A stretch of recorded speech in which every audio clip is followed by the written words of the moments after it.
CalendarBudget's Budgeting Habit Installer. Warning: these lessons are habit forming. Day 13. Planning for a major purchase. Hi. Today I'm going to show you how to plan for major purchases. One of the most important reasons we create a financial plan is so we can buy the things we want without having to go into debt for them. We all have wants.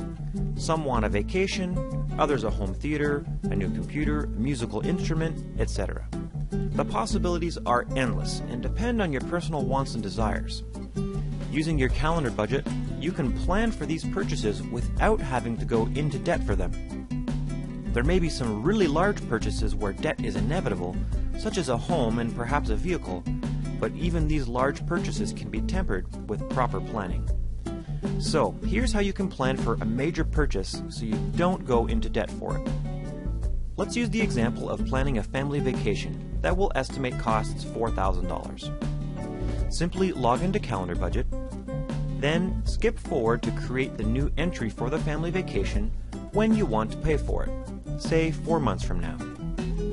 Immediately you'll see a negative balance in your account on that date. To compensate for that negative balance, you have a few options. You can slowly build up the amount you need between now and then.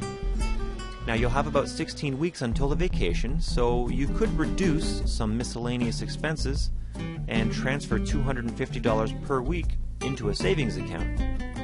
In this example, let's assume that $250 per week is too much, so you don't have that much extra money that you can just save.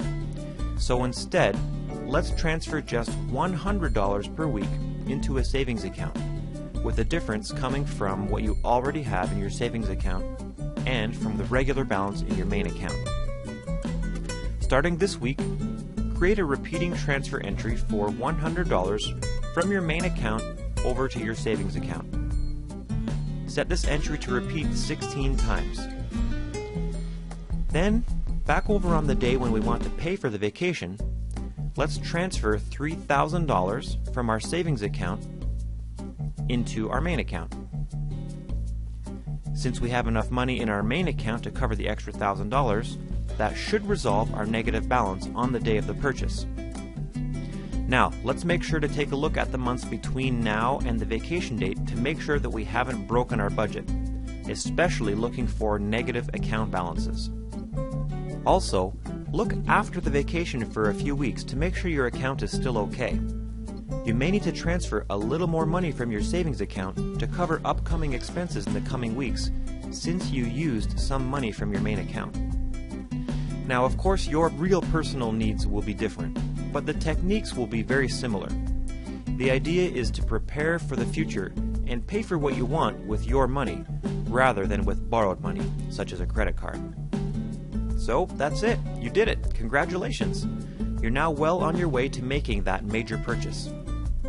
Tomorrow I'll show you how to use CalendarBudget's Reconciling Assistant to make updating your budget easy. You can wait until tomorrow's email or simply click on Day 14 to get started now. Until then, happy budgeting.